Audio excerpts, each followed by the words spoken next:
पूरा परिवार स्क्रीन के सामने बैठा है क्योंकि आज ओलंपिक का मुकाबला है।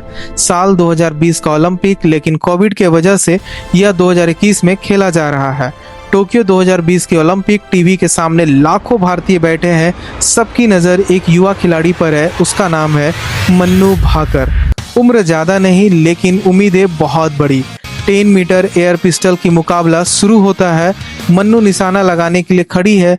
स्टेडियम सन्नाटा है, घर में बैठे लोग भी चुप हैं क्योंकि शूटिंग में एक छोटी सी गलती पूरा मैच बदल देती है। मन्नू पहला शॉट लगाती है, स्कोर ठीक आता है, दूसरा शॉट, फिर तीसरा शॉट, सब कुछ ठीक चल रहा है। लेकिन तभी कुछ ऐसा होता है जिसकी किसी ने कल्पना नहीं की थी। उनकी पिस्टल में तकनीकी खराबी आ जाती है।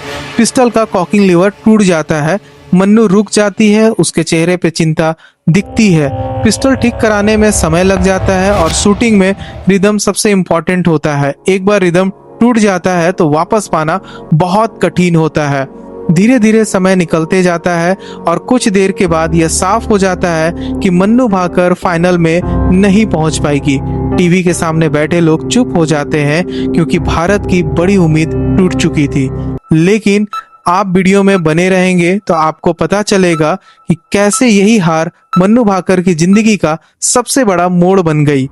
क्योंकि कहानी यहाँ खत्म नहीं होती है, असल कहानी इसके बाद शुरू होती है। अब थोड़ा पीछे चलते हैं। हरियाणा के एक छोटे से गांव नाम गोरिया, यही जन्म हुआ मन्नू भाकर का। घर सम्मान था। पिता रामकृष्ण भास्कर मर्चेंट नेवी में चीफ इंजीनियर थे। माँ सुमेधा भास्कर स्कूल प्रिंसिपल। घर में पढ़ाई का माहौल था, लेकिन मन्नू बचपन से अलग थी। उन्हें मैदान पसंद था, खेल पसंद था और सिर्फ एक खेल नहीं, मन्नू ने बचपन में बॉक्सिंग, स्केटिंग, टेनिस, यहाँ तक कि मार्शल आर्ट भी सीखी। लेकिन उन्हें नहीं पता था कि एक दिन एक छोटा सा खेल उनकी जिंदगी बदल देगा।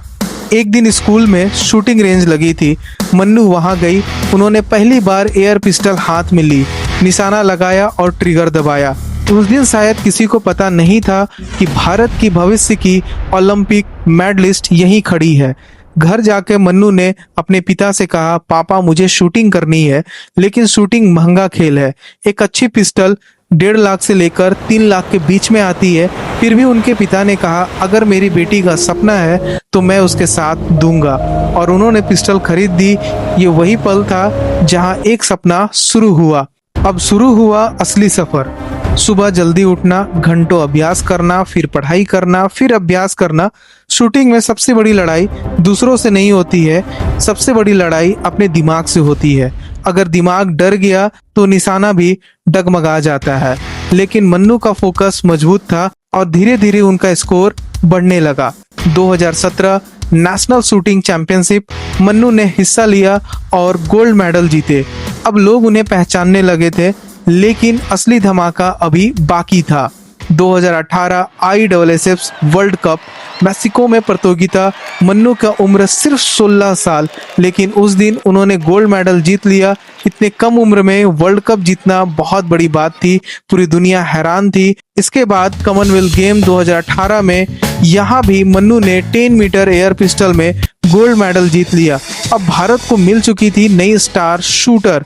लेकिन हर खिलाड़ी की जिंदगी में एक दिन ऐसा आता है जब सब कुछ टूट जाता है, और मन्नू के लिए वह दिन था टोक्यो ओलंपिक, जिसकी शुरुआत हमने वीडियो के शुरू में देखी।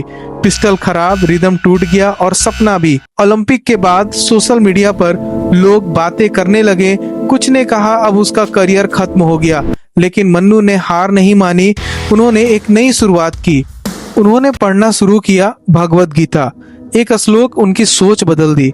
कर्माण्येवाधिकारस्ते मा फलेषु कदाचन, अर्थात कर्म करो, फल की चिंता मत करो। अब मन्नू का लक्ष्य मेडल नहीं था, लक्ष्य था हर शॉट पूरी शांति से लगाना। धीरे धीरे उन्होंने फिर से ट्रेनिंग शुरू की, घंटों अभ्यास, मानसिक तैयारी, ध्यान, और फिर आया पेरिस 2024 ओलंपिक। ये वही पल था जिसका इंतजार सालों से था।